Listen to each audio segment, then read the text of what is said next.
Welcome back to another episode of Clash of Cultures. As we continue on with our college football preview series, we take a stop in Gainesville, Florida, and look at the Florida Gators. Before we get into the football talk, as always, make sure you guys like and comment down below what you think of our takes and our opinions. Also, comment down below what teams you guys want us to see. Subscribe as well as we continue along to our push to 1,000 subscribers. That's when we're going to be doing our next giveaway for another signed jersey. We did one for 250, so we're going to be doing another one at 1,000. Thank you guys so much for the love and support. We're going to continue pushing out this college football content for you guys. The love's been growing every day. The channel's been growing every day, so thank you guys so much for that. But without any more being said, let's talk about the Florida Gators. And Dad, what do you think about them this year? So, to be honest, I don't think Florida is going to be good this year. And I know we're getting the losses, but I think everybody's aware they lost Anthony Richardson, who did not have a great season. But I think Florida is going to take a step backwards to take a step forward. So I don't think this is going to be a great year, this year coming up. But I think they're starting to get the recruiting players in place to rise up again. And again, I'm not gonna predict they're going to be back in the national championship picture in the next couple of years, but I think they're going to be relevant in the next 2 to 3 years. Like I said, not necessarily this next year, right? You lost a quarterback, you bring one over. There's still some pieces of the puzzle missing. I like what Coach Napier is doing. I think what Florida needs to do is be patient with him, right? I don't think this is going to be an overnight turnaround. Just like Norvell, I think it's going to take some years. It's going to take some years to replenish, restock the shelves, and get Florida back to prominence, get Florida back to being a contender like they have been for so many years. So I think this is a step. I think as they continue to build this roster, they're going to continue to take steps. But it's going to be a bad year. It's not going to be a great year this year. But again, I think they are on their way. They're 2 or 3 years away. What's your thoughts? So the last couple of videos, I've been very positive about teams and very, optimistic. I'm going to be completely blunt with all the Florida fans here. And before I even do that, okay. I'm a diehard Clemson fan. Okay. But when I first started watching college football, I liked Florida. I was a big Percy Harvin fan. That's a fact. That's probably my second favorite player of all time, behind this guy right here behind me. So I'm a big Percy fan, but let's wait a minute, hold on, because we got to tell the facts. You were an Ohio State fan. Bro, no one was an Ohio State fan. I was rooting for Percy Harvin and Florida against Ohio State in the national championship game. How can I be an Ohio State fan? Before that, were you not an Ohio State fan? No. Oh my God, you're going to tell this bold-faced lie. Why are you lying? You going to get on this channel and tell this lie? No, I liked the team, but I wasn't a fan of them. I was a Florida. No, I'm not. Oh my goodness! You got the lion. I'm not even going. We don't have to keep going with that. You got on here and got the lion. Anyways, with all that being said, I like Florida. Growing up, I liked the Tim Tebow era with Jeff Demps, Chris Rainey. All those guys. The Aaron Hernandez. All that stuff. But having this team after losing their entire offense to the draft with Anthony Richardson. Having them as the number 23 team coming into the country is laughable. Coming into the season is laughable. There's no way you can tell me that Florida is the 23rd best team coming back off of what they've lost. I'll go to the next screen just so we can because I do want to explain where there is some optimism, right? So Montrell Johnson, you're talking about a 800-yard running back. Trevor Etienne, you spelled Etienne wrong, and that's crazy that you spelled Etienne wrong. But Trevor Etienne, that's a 700-yard running back. They're bringing their top receiver, Ricky Pearsall. I don't even know how you say his name. He's coming back. So if you feel like Graham Martz, who's coming over from Wisconsin, if you feel like he can be an upgrade to the passing game, the weapons are coming back. They still have weapons. Again, I am not betting that this is going to be a great year for them.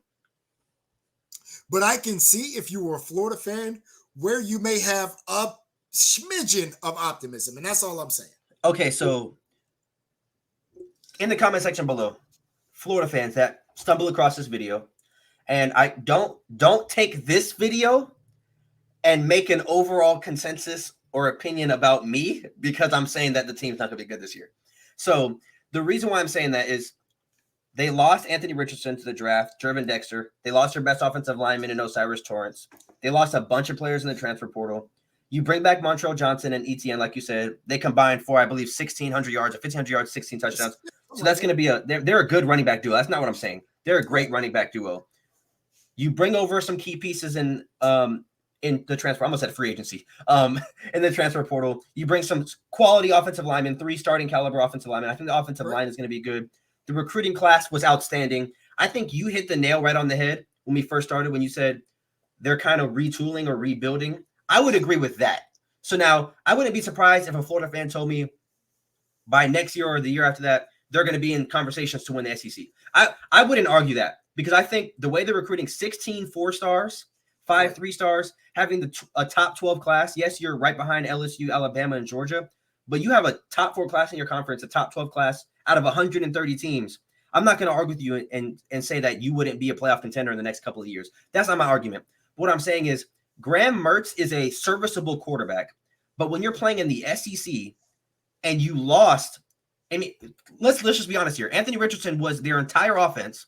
They averaged, I want to say 240 yards. I think I have it written down somewhere.